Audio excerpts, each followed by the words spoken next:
स्वागत है आप सभी का सीएनबीसी आवाज पर। आप देख रहे हैं स्टॉक 2020 का मुकाबला और मुकाबला होगा नीरज और मेरे बीच में। और देखिए पिच रिपोर्ट किस तरह से संकेत दे रही है। बढ़िया रैली देखने को मिली नीरज अमेरिका के बाजारों में। बताइए तेजी के कारण क्या थे?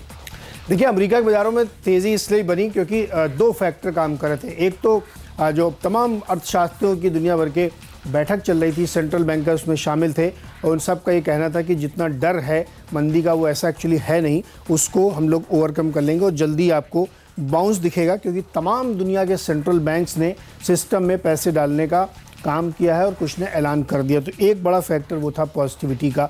दूसरा फैक्टर था कि चीन की तरफ से जो उनके आर्थिक आंकड़े आ रहे हैं, खासतौर पर एक्सपोर्ट का आंकड़ा आया था शुक्रवार को, वो उम्मीद से बेहतर था और इस बुधवार को भी कई आंकड़े आने हैं जो उम्मीद से बेहतर होने की उम्मीद दिखा रहे हैं। साथ ही ध्यान रखिएगा अमेरिका में भी रिजल्ट सीजन शुरू हो चुका है और अब तक जो नतीजे आए हैं कुछ वो बेहतर हैं। तो तस्वीर कुल मिला के दुनिया भर में पॉजिटिव थी, अच्छी थी। अमेरिका और चीन के बीच जो व्यापार समझौता होने वाला वो और नज़दीक पहुंच रहा है, क्योंकि अमेरिका तो यहाँ तक कह रहा है कि अगर हमने अपना कमिटमेंट पूरा नहीं किया तो मेरे ऊपर पेनल्टी लगा देना। अच्छा, तो जब आप इस तरह की बातें करने लगे मतलब डील बिल्कुल क्लोज होने वाली है और पॉजिटिविटी है। तो इसलिए दुनिया भर के बाजारों में माहौल अच्छा था, तेज़ी का माहौल है और हमें लगता है कि इसीलिए पूरा सेंटिमेंट बढ़िया है। और आज तो वैसे भी अच्छी पिच बनेगी क्योंकि मानसून है, बारिश होने वाली है। बिल्कुल। और आप देखिए मानसून का अनुमान जो है, पूर्व अनुमान, वो आज मेट डिपार्टमेंट पेश करने वाला है, यानी सरकारी मौसम विभाग पेश करने वाला है। और याद करिए हम पिछले हफ्ते भी आपसे कह रहे थे अनुमान यही रहेगा कि ये बढ़िया मानसून रहने वाला है। जो स्काईमेट ने आपको डराया था वैसा शायद मेट आपसे ना कहे और एल नीनो की चिंताएं थोड़ी थोड़ी घटने वाली हैं। कम से कम इस होप में आज 3 बजे, क्योंकि वो प्रेस कॉन्फ्रेंस है तो उससे पहले बढ़िया रैली देखने को मिलेगी। और देखिए डाउ फ्यूचर्स दिखा रहा था करीब 160 पॉइंट की तेजी। शुक्रवार को जब भारतीय बाजार बंद हो रहे थे 260 पॉइंट की रैली देखने को मिली है। हांगकांग के बाजार ट्रिपल सेंचुरी का करीब लगा चुके हैं। तो बढ़िया पिच है और इस पिच पर बल्लेबाजी के अलावा और कुछ नहीं करना चाहिए। नजर रखिएगा मॉनसून के फोरकास्ट से पहले कौन कौन से सेक्टर्स भागेंगे। ध्यान रखिए ऑटो स्टॉक्स में तेजी देखने को मिलेगी, एफएमसीजी शेयरों में तेजी देखने को मिलेगी, हाइड्रो पावर कंपनियां आज बढ़िया प्रदर्शन दिखा सकती हैं, इरिगेशन से जुड़ी हुई कंपनियों में एक जबरदस्त रैली। इनफैक्ट एग्री थीम आज लाइमलाइट में आपके होना चाहिए। ये पूरा का पूरा पॉकेट जो है वो भागेगा इस पूर्वानुमान से पहले। तो शुरुआत कर देते हैं अपने चौकीदार स्टॉक से। डीवीआर है जैन इरिगेशन का, इस पर रखिएगा नजर। बढ़िया प्रदर्शन आज के सत्र में इस खबरों के चलते दिखा सकता है। महिंद्रा ईपीसी के ऊपर भी रखिएगा नजर, ये स्टॉक भी बढ़िया प्रदर्शन दिखा सकता है। जनरली मॉनसून या फिर बजट से पहले आप देखते हैं ये थीम जो है वो प्ले आउट होती है। देखिए अब पहले चरण के वोटिंग हुई है, अब दूसरे चरण की इस हफ्ते होने वाली है शुरुआत।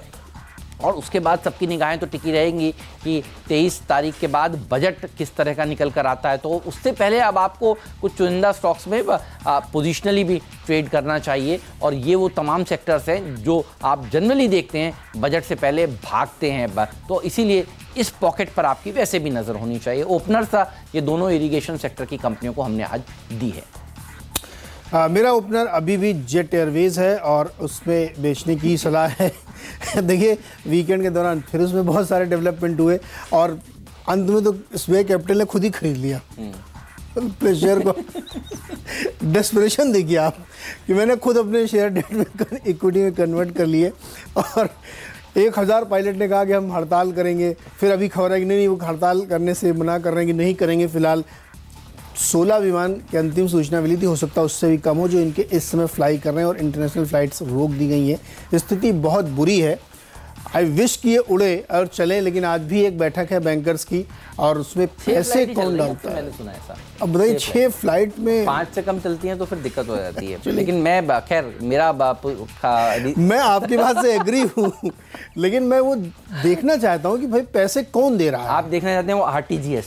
यस, आप एक बात बताऊं, अब चर्चा चल रही है कि 20-20 करोड़ करके हर रोज आएगा।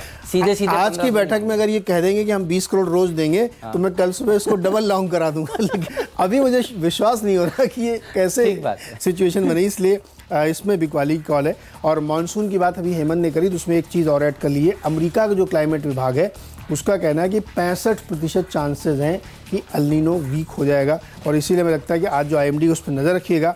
मद्रास फर्टिलाइज़र में खरीदारी करके चलें, अच्छी तेज़ी यहाँ बन सकती है क्योंकि बढ़िया मानसून के बाद फर्टिलाइज़र शेयरों में अच्छी रैली बनेगी। तो इसलिए हमें लगता है मद्रास फर्टिलाइज़र में खरीदारी करनी चाहिए। 23 रुपये का लक्ष्य होगा। अच्छे मानसून का मतलब है हाइड्रो पावर कंपनियों के लिए बढ़िया खबर। और हाइड्रो पावर कंपनियां भी देखिए सालों साल नहीं चलती हैं, लेकिन मानसून के अनुमान, मानसून जब बढ़िया आता है तब एक अच्छी रैली दिखाती हैं। और इसीलिए हमने आज NHPC SJVN को अपनी टीम में जगह दी है। दोनों ही सरकारी कंपनियां हैं और दोनों ही बढ़िया प्रदर्शन दिखा सकती हैं। पानी से बिजली बनाने का कामकाज इनका है, तो आप समझ सकते हैं सबसे ज़्यादा ज़रूरी अगर किसी एक सेक्टर के लिए बारिश है वो इनके लिए भी है, तो फिर बढ़िया प्रदर्शन ये स्टॉक्स भी दिखा सकते हैं इस पूर्वानुमान से पहले और पूर्वानुमान के बाद भी।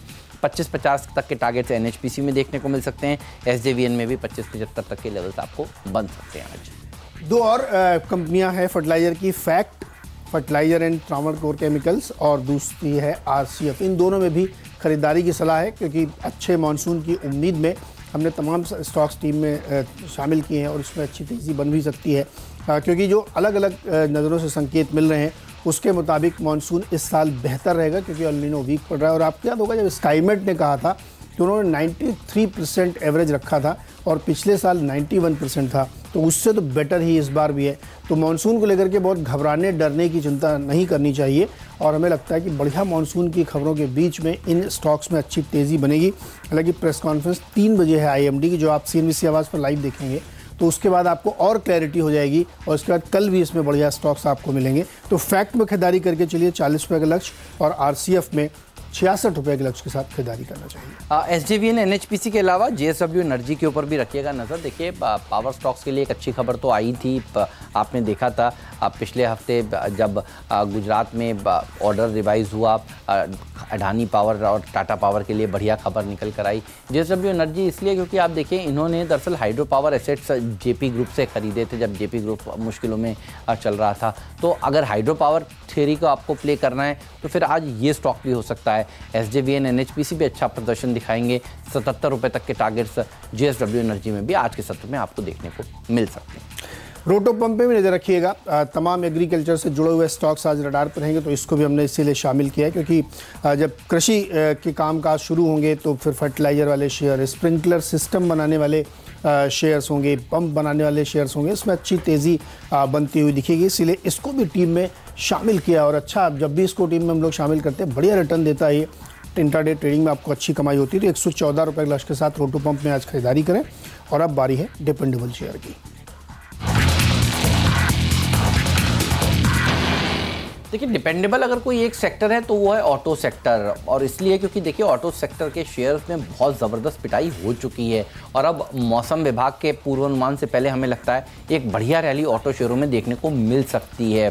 तो बहुत सारे ऑटो स्टॉक्स हैं, लेकिन मैंने ट्रैक्टर कंपनी को चुना है एस्कॉर्ट्स, और ये बढ़िया प्रदर्शन दिखा सकता है। पिछले हफ्ते भी आप याद करिए हम लोगों ने एक स्पेशल शो किया था बैसाखी के मौके पर, और हम सब ने आपसे कहा था ऑटो शेयर खरीदिए, और आपने देखा अब शुक्रवार को सेकेंड हाफ में किस तरह से ऑटो स्टॉक्स ने ज़बरदस्त प्रदर्शन दिखाया। मैंने मारुति सजेस्ट किया था, नीरज ने आइशर सजेस्ट किया था, M&M सजेस्ट हुआ था हर्षदा द्वारा। हमें लगता है कि ये तमाम ऑटो स्टॉक्स जो हैं वो बहुत ही बढ़िया प्रदर्शन दिखाने वाले हैं इस हफ्ते भी। तो ये वो थीम है जो इस हफ्ते भी बढ़िया प्रदर्शन दिखाएगी। और वैसे भी देखिए इतने बड़े करेक्शन के बाद अब यहाँ पर कुछ वैल्यू बाइंग भी नज़र आ रही है। ऐसा नहीं है आपकी ऑटो शेयरों की बिक्री, ऑटो कंपनियों की बिक्री हमेशा से सबड्यूड रहने वाली है। इस बार की बिक्री थोड़ी बेटर हो सकती है, ये भी एक होप है, क्योंकि देखिए बहुत सारे राज्यों में हार्वेस्ट फेस्टिवल्स मनाए गए हैं और जनरली ऐसे अच्छे मौके पर लोग गाड़ियों की डिलीवरी लेते हैं और इस समय गाड़ियां सस्ती भी मिल रही हैं। तो फिर एस्कॉर्ट्स को भी मत भूलिएगा, आज भी ये 800 रुपये तक के लेवल्स आपको दिखा सकता है। अच्छा प्रदर्शन यहाँ पर देखने को मिलेगा। आपका डिपेंडेबल बताइए। मेरा डिपेंडेबल हीरो मोटो है, और जब तमाम बातचीत हो रही मानसून की, इन सब चीज़ों की, तो इसका असर टू व्हीलर कंपनियों पर भी पड़ता है और इस स्टॉक ने अपना बॉटम बना लिया था करीब 2550 के आसपास। 2 हफ्ते पहले एक और हम लोगों ने शो किया था, तब भी हमने कहा था कि इसमें खरीदारी करिए और वहाँ से लगातार इसमें मजबूती बनी है। तो जनरली अगर अब बेटर मानसून की उम्मीदें बनती, अब सब बनती, तो फिर टू व्हीलर्स की बिक्री भी अच्छी देखने को मिलती है। और वैसे भी ये तमाम स्टॉक्स जो हैं जिन्होंने अपने निचले स्तर हाल फिलहाल में देखे और वहाँ से अच्छी रिकवरी देखने को मिली है। तो वैल्यूएशन ही ढूंढता है जब अच्छे स्टॉक्स आपको मिल रहे हैं, डेट फ्री कंपनी है और लार्जेस्ट कंपनी है टू व्हीलर्स की यहाँ पे, तो अगर इतने अच्छे वैल्यूएशन पे ये कंपनी मिल रही है तो ना खरीदने कोई कारण नहीं बनता। और उसमें भी अच्छे मानसून का एक और सपोर्ट आपको मिलता हुआ दिख रहा है। चुनाव के बाद पैसे भी लोगों के हाथ में आएंगे, तो यहाँ पे नज़र रखिएगा। 2700 के लक्ष्य के साथ हीरो मोटो में खरीदारी की सलाह आज।